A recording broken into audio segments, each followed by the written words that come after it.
Behold, I review an Indian cinema film actually produced in Bollywood.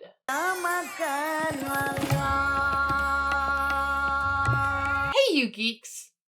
Bear with me on this pronunciation. Gangubai Kathiawadi? May seem like an odd choice for this channel, as it's both a historical-ish film and deals with the, oldest profession. But I grew up on the likes of Memoirs of a Geisha, The Moulin Rouge, and even Chicago to a certain extent. I love a good film about good girls going bad, but Gangubai, like so much of Indian cinema, does not fit neatly into those Western archetypes that we're so familiar with. There's so much I love about this film, but here are my top 10. Number 1, it just got real. Yeah, I was not ready for the whole silent minute of child mistreatment at the beginning of this film. Sure, putting on makeup and even nose piercing can be innocuous enough, but this film makes those actions terrifying. This is just so disturbing, and that's what makes it as a film excellent. The Wheel of Time Season 1 tried to pull off a scene like this, and it was not as effective. Possibly because that sequence had a constantly moving camera angle, or the camera was just shy of the actress's face. Whereas this one, dang, it's full her face, her reaction to just this terrible situation she is in. It's one thing for the likes of Memoirs of a Geisha to begin by saying, "A story like mine should never be told." But Gangubai shows that sentence in a way that overcomes cultural and language divides in a way that is brilliant and unnerving. Number 2, that costume. It's really important for a film to let their audience connect with the main character, to empathize with them. But Gangubai's first night on the corner dress, for me, that's a bit too close to home.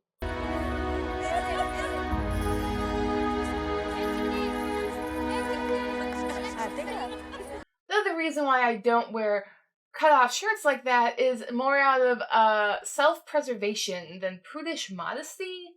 The wind chill outside right now is -30. Balmy.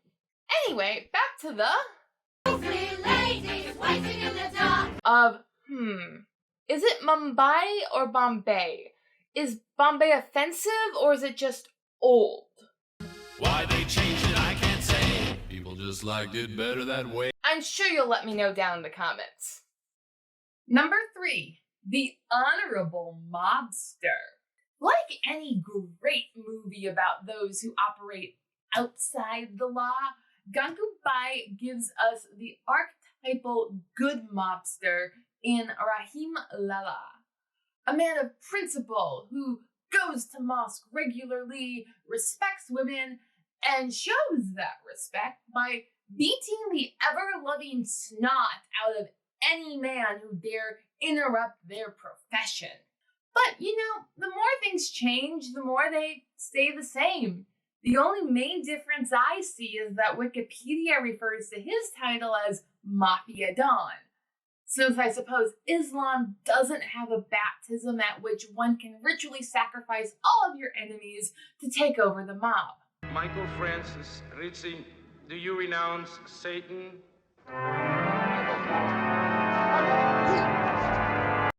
Number 4. Hollywood has given us more than a few stories about good girls going bad.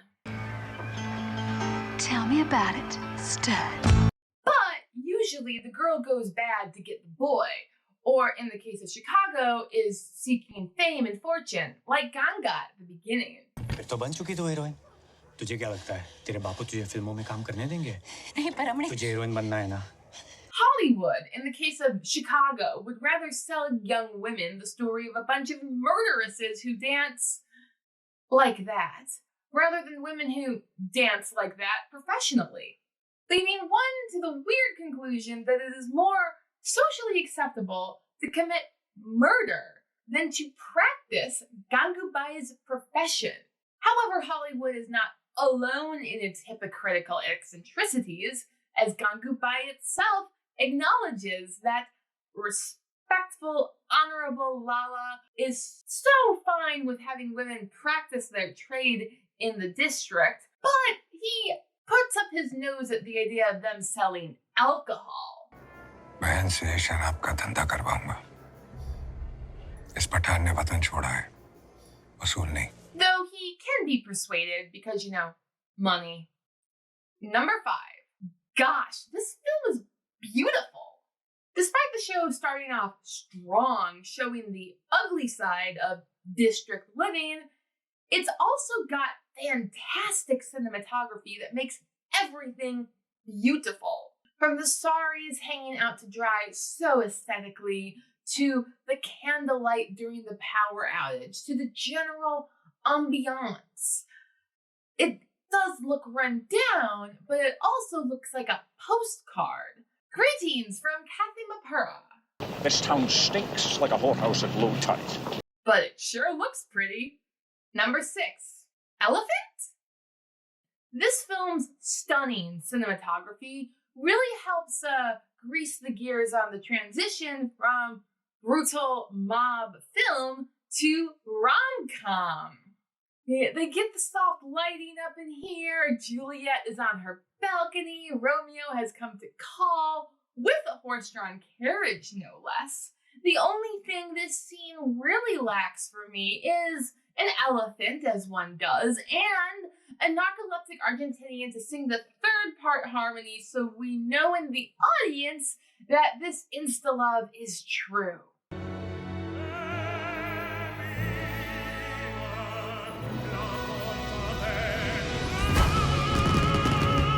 Since Gangubai and Afsaan lacked the narcoleptic Argentinian singing the third part harmony, their love was doomed from the beginning. So, it wasn't exactly surprising that Gangubai sacrificed her relationship, but then it did get a bit uncomfortable that she married him off to a 15-year-old girl. Sure, it got her out of the brothel, but that's the thing about this movie. Nothing is quite simple or clean. It's much better to face these kinds of things with a sense of force and rationality. Number 7. Position of power. There is something ostentatious to the Western viewer about India's history of rulers lounging on thrones. Like, we've got the whole uneasy lies ahead that wears the crown, or the throne's not supposed to be comfortable social norms. Whereas here in India, we see a woman at ease in her court. No matter where Gangubai sits, she is lounging on her throne, whether in mourning or treating a hangover while those pesky cops raid the building, or while speaking to a whole crowd of dignified people. भाषण वासन देने की आदत नहीं है मुझे। आज सीधा दिल से बात करूंगी मैं। शायद आप लोगों को मेरी बात थोड़ी सी कड़वी लगे, लेकिन ध्यान से सुनना। Gangubai is shown as the captain of her fate in this movie, and anyone who dares push her down, she will bring low with a fury. तेरी औकात में रह तू।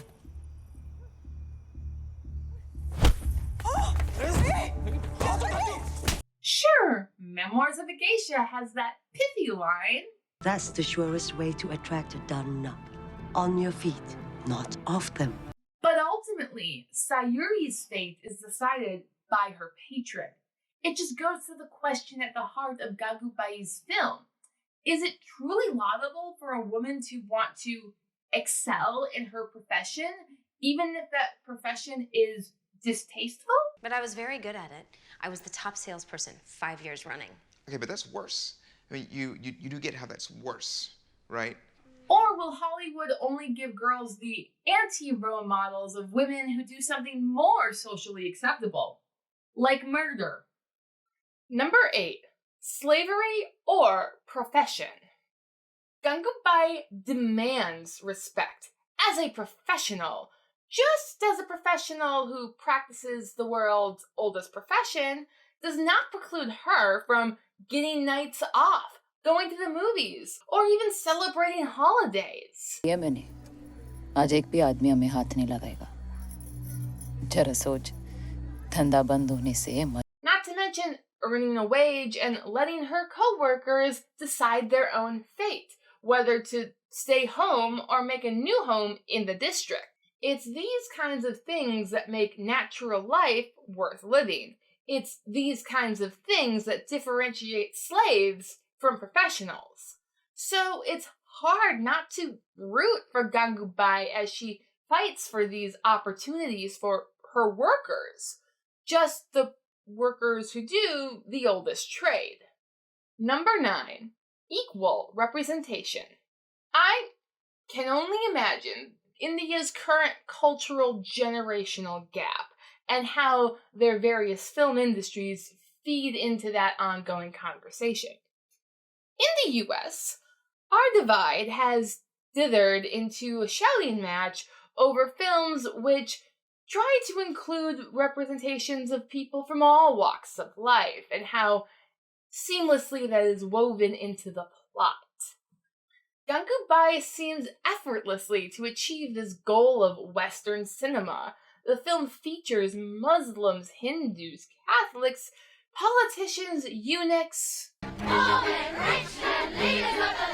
But it's not just a glossed over happy land without historical context.